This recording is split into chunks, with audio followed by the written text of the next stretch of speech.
इस वक्त की दोस्तों तमाम बड़ी खबरें, मुख्य समाचार सामने निकल के आ रहे हैं, जहां पर एक एक करके चलेंगे।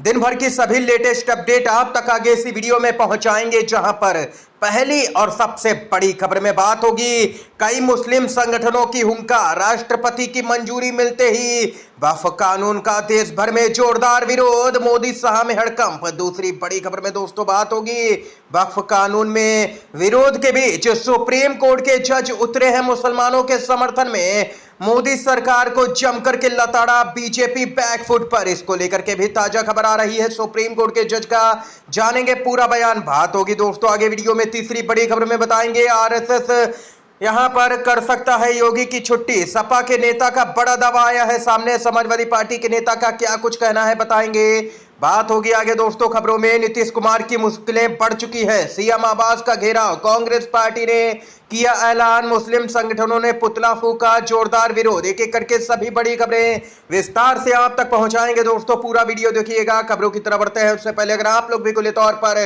गोदी मीडिया का पूर्ण तरीके से बहिष्कार करते हैं, विरोध करते हैं, तो अभी इस वीडियो को लाइक कीजिएगा दोस्तों, चैनल को सब्सक्राइब करके कमेंट बॉक्स में #बाइकआउट गोदी मीडिया जरूर ही कमेंट कीजिएगा। पहली और सबसे बड़ी खबर बताते चलें, खबर आ रही है सामने, वक्फ विधेयक बना कानून, सरकार के फैसले के खिलाफ में देशव्यापी आंदोलन का नेतृत्व करेगा all India Muslim personal law board, वापसी तक चलेगा अभियान जोरदार तरीके से। एआईएमपीएलबी का कहना है कि उनका यह आंदोलन तब तक जारी रहेगा जब तक कि कानून पूरी तरह से निरस्त नहीं हो जाता।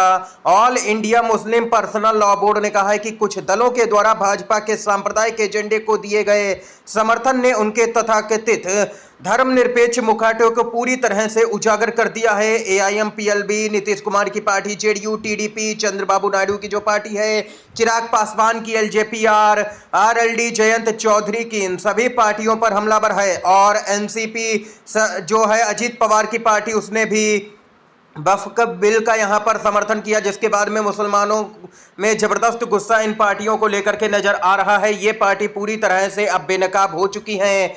दोस्तों बताते चले, वक्फ संशोधन विधेयक को मिली राष्ट्रपति द्रौपदी मुर्मू की मंजूरी, कानून का नाम भी बदल दिया गया।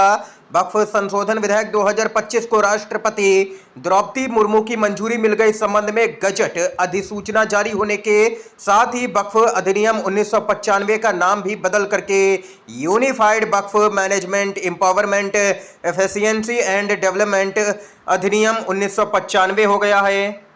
और इन सबके बीच में बिहार से खबर आ रही है, देश भर में विरोध देखने को मिल रहा है कई राज्यों में, और वहीं बिहार के मुख्यमंत्री नीतीश कुमार का हर तरफ तगड़ा विरोध शुरू हो चुका है। जिस कुर्सी पर मुसलमानों ने बिठाया था, अब उस कुर्सी से उतरने का वक्त आ चुका है। मुस्लिम संगठनों की तरफ से साफ तौर पर विरोध प्रदर्शन के दौरान कह दिया गया नीतीश कुमार से, कुर्सी कुमार की कुर्सी जाना तय है। जबरदस्त गुस्सा फूट रहा है दोस्तों।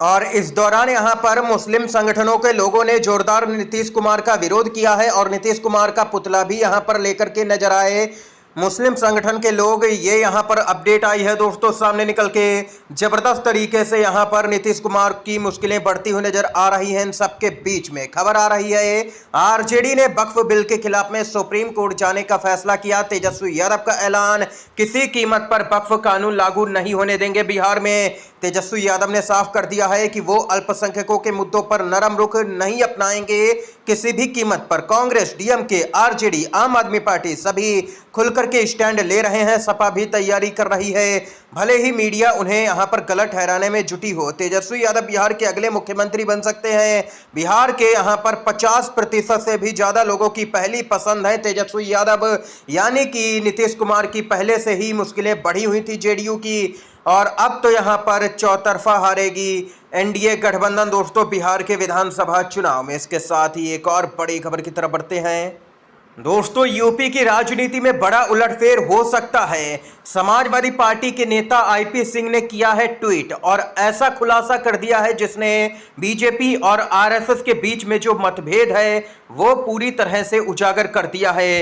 योगी आदित्यनाथ को इस्तीफे के लिए साफ तौर से बोल दिया गया है। ये आईपी सिंह ने ट्वीट करके कहा है। आईपी सिंह समाजवादी पार्टी के नेता हैं। उन्होंने आगे अपने ट्वीट में कहा कि लाख कोशिशों के बावजूद योगी आदित्यनाथ के संघ प्रमुख से मुलाकात नहीं हो पा रही है। 6 माह पूर्व गोरखपुर में नहीं मिले, न काशी प्रवास पर अब तक भेंट हो पाई, जबकि आज कल एक सप्ताह से संघ प्रमुख काशी में मौजूद हैं।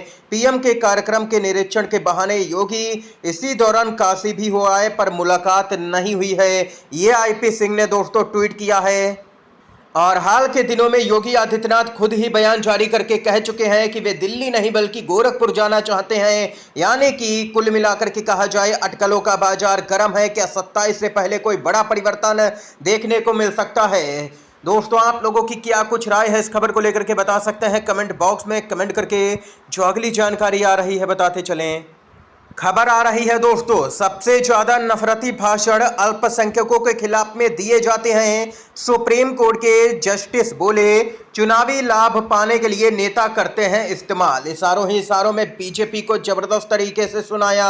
सुप्रीम कोर्ट के जज जस्टिस अभय एस ओका ने कहा है कि भारत में सबसे ज्यादा नफरत भरे भाषण धार्मिक अल्पसंख्यकों या उत्पीड़ित वर्गों के खिलाफ होते हैं। उन्होंने कहा है कि कई बार इस तरह के नफरती भाषण राजनीतिक नेताओं के द्वारा चुनावी लाभ के लिए भी दिए जाते हैं। जस्टिस अभय एस ओका ने कहा है कि इस तरह के भाषण अक्सर बहुसंख्यक समुदाय को अल्पसंख्यकों पर हमला करने और सामाजिक सद्भाव को बिगाड़ने और उकसाने के लिए दिए जाते हैं। रिपोर्ट के मुताबिक सुप्रीम कोर्ट के जज अभय एस ओका ने कहा कि भारत में ऐसे कई उदाहरण हैं जहां पर भारत के धार्मिक अल्पसंख्यकों के खिलाफ में नफरत भरे भाषण दिए गए हैं और जहां अल्पसंख्यकों पर हमला करने के लिए बहुसंख्यकों को उकसाने के लिए भाषण दिए गए हैं।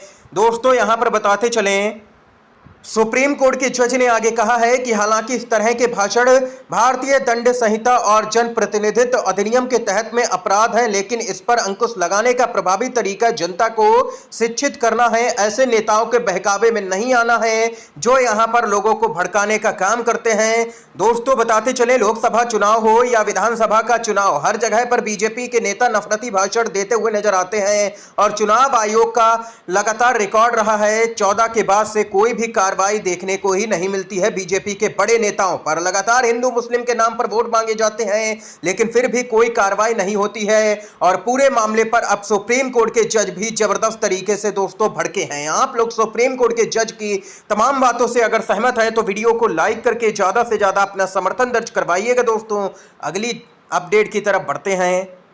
खबर आ रही है बिहार से, जहां पर 11 अप्रैल को मुख्यमंत्री आवास का घेराव करेंगे कन्हैया कुमार। सचिन पायलट भी होंगे साथ में। कांग्रेस पार्टी बिहार में एक्शन में नजर आ रही है। 11 अप्रैल को कांग्रेस पार्टी सीएम हाउस का घेराव करेगी। सीएम आवास के घेराव के साथ कन्हैया कुमार के पलायन रोको नौकरी दो यात्रा का समापन होगा। 11 अप्रैल को कन्हैया कुमार की यात्रा पटना में समाप्त होगी। कन्हैया कुमार के नेतृत्व में सीएम हाउस को यहां पर घेरा जाएगा। 5000 कार्यकर्ताओं के साथ सीएम हाउस का कांग्रेस पार्टी घेराव करने जा रही है। कांग्रेस राजधानी में पिछले 5 सालों में सबसे बड़ा प्रदर्शन करने के प्लान में है। 10 अप्रैल को सदाकत आश्रम में 3 से 4000 कार्यकर्ताओं को कांग्रेस पार्टी ठहराएगी। इस घेराव में राजस्थान से कांग्रेस के नेता सचिन पायलट भी शामिल हो सकते हैं। ये अपडेट है। राहुल गांधी 7 अप्रैल यानी कि कल बिहार के दौरे पर हैं। कन्हैया कुमार की पलायन रोको नौकरी दो यात्रा में राहुल गांधी शामिल होंगे। 7 अप्रैल को बेगूसराय जिले में कन्हैया कुमार की यात्रा होगी और इसमें राहुल गांधी कल शामिल होने के लिए बिहार के दौरे पर जा रहे हैं। बिहार में इसी साल विधानसभा का चुनाव है दोस्तों, और इन सब के बीच में ये अपडेट आई है सामने निकल के। राहुल गांधी ने आरएसएस और बीजेपी का चेहरा किया बेनकाब, तो आरएसएस यहां पर बैकफुट पर। राहुल गांधी ने उठाया सवाल तो आरएसएस से जुड़ी पत्रिका ने हटाया लेख। आखिर क्या है पूरा मामला बताते चलें। आरएसएस से जुड़ी अंग्रेजी पत्रिका ऑर्गेनाइजर ने कैथोलिक चर्च और वक्फ बोर्ड की जमीन की तुलना पर आधारित अपने हालिया लेख को हटा दिया है। यह कदम ऐसे समय में उठाया गया है जब नेता विपक्ष राहुल गांधी ने आरोप लगाया कि मुस्लिम समुदाय के बाद भारतीय जनता पार्टी अब ईसाइयों को निशाना बनाने जा रही है। दोस्तों, बताते चलें, विपक्षी सांसदों ने लोकसभा और राज्यसभा दोनों में वक्फ संशोधन विधेयक 2025 पर बहस के दौरान आरोप लगाया कि सरकार इस विधेयक के माध्यम से वक्फ संपत्तियों को निशाना बना रही है और जल्द ही ध्यान अन्य अल्पसंख्यक समुदायों विशेष रूप से ईसाइयों की ओर मोड़ा जाएगा। और इसी पूरे मामले पर आरएसएस ने यहां पर नजर लगाई ईसाइयों की जमीन पर, जिसको लेकर के राहुल गांधी ने आरएसएस को बेनकाब किया। और अब लेख में देख सकते हैं कि विवादित लेख जिसका शीर्षक था भारत में किसके पास ज्यादा जमीन है, कैथोलिक चर्च बनाम वक्फ बोर्ड बहस में दावा किया गया आरएसएस की तरफ से कि भारत की कैथोलिक चर्चों के पास में 7 करोड़ हेक्टेयर से अधिक जमीन है और यह उन्हें सबसे बड़ा गैर सरकारी जमीन मालिक बनाता है। लेख में दावा किया गया कि चर्च की कुल संपत्तियों का अनुमानित मूल्य 20,000 करोड़ है, जो कि वक्फ बोर्ड से भी अधिक है। जिसके बाद में आरएसएस का ये लेख आया, ये रिपोर्ट आई, जिसके बाद में राहुल गांधी हमलावर हुए और आरएसएस और बीजेपी बैकफुट पर चले गए दोस्तों। जिसके बाद में आरएसएस को अपना लेख यहां पर हटाना पड़ा है। ये अपडेट आई है दोस्तों, आप लोगों की क्या कुछ राय है खबर को लेकर के बताइएगा। जो अगली अपडेट आ रही है बताते चलें। बेहद ही बड़ी खबर आ रही है, देश में यूनिफॉर्म सिविल कोड की जरूरत, सरकार से बोला है हाई कोर्ट कानून बनाओ। कर्नाटक हाई कोर्ट ने संसद और राज्य विधानसभाओं से अनुरोध किया है कि वे यूनिफॉर्म सिविल कोड यानी कि यूसीसी पर कानून बनाने की कोशिश करें। इससे भारत के संविधान की प्रस्तावना के सिद्धांतों के उद्देश्य को सही मायने में हासिल किया जा सके। जस्टिस हंचते संजीव कुमार की अध्यक्षता वाली सिंगल जज की बेंच ने यहाँ पर एक मामले में सुनवाई करते हुए ये बात यहाँ पर कही है और कहा है कि देश के अंदर यूसीसी लागू होना चाहिए। ये कर्नाटक हाईकोर्ट की तरफ से दोस्तों टिप्पणी सामने निकल के आई है। जो अगली जानकारी आ रही है बताते चलें। खबर आ रही है कि अब यूपी एनडीए के अंदर मचा है हड़कंप। यूपी में बीजेपी के लिए गले की फांस ना बन जाए वक्फ बिल, मिशन 27 से पहले सहयोगी दलों में मची है भगदड़, ताबड़तोड़ इस्तीफों का दौर जारी है। वक्फ संशोधन बिल संसद के दोनों ही सदनों में पेश करने के बाद पास हो गया और इसे राष्ट्रपति की भी मंजूरी मिल गई। विपक्षी दलों के नेता और कई मुस्लिम संगठन सुप्रीम कोर्ट में जा भी चुके हैं। इन सब के बीच में उत्तर प्रदेश में वक्फ संशोधन बिल को लेकर के बीजेपी के सहयोगी दलों के अंदर ही घमासान मचा हुआ है और उनके नेता पार्टी छोड़ करके जा रहे हैं। यूपी में मिशन 27 के लिए एक तरफ बीजेपी पूरी तरह से यहां पर ध्रुवीकरण करने में लगी हुई है, वहीं उसके सहयोगी दलों के अंदर भगदड़ जैसी स्थिति बनी हुई है। हाल ही में आरएलडी के 2 बड़े मुस्लिम नेताओं ने पार्टी छोड़ते हुए आरएलडी चीफ जयंत चौधरी पर भेदभाव के आरोप लगाए थे और आज सोहेल देव भारतीय समाज पार्टी के अल्पसंख्यक प्रकोष्ठ के संगठन मंत्री का भी इस्तीफा आ चुका है। सुभाषपा प्रमुख ओम प्रकाश राजभर की भी मुश्किलें बढ़ चुकी हैं। ये यहाँ पर दोस्तों इस समय की आज की तमाम बड़ी खबरें, मुख्य समाचार थे जो हमने आप तक दोस्तों पहुँचाए इस वीडियो के माध्यम से। दोस्तों वीडियो अगर आप लोगों को पसंद आया हो तो लाइक कीजिएगा, इन खबरों को शेयर कीजिएगा अपने दोस्तों में और चैनल पर अगर आप लोग नए हैं तो चैनल को जरूर ही सब्सक्राइब कीजिएगा। वीडियो देखने के लिए आप सभी का बहुत बहुत धन्यवाद। जय हिंद, जय भारत।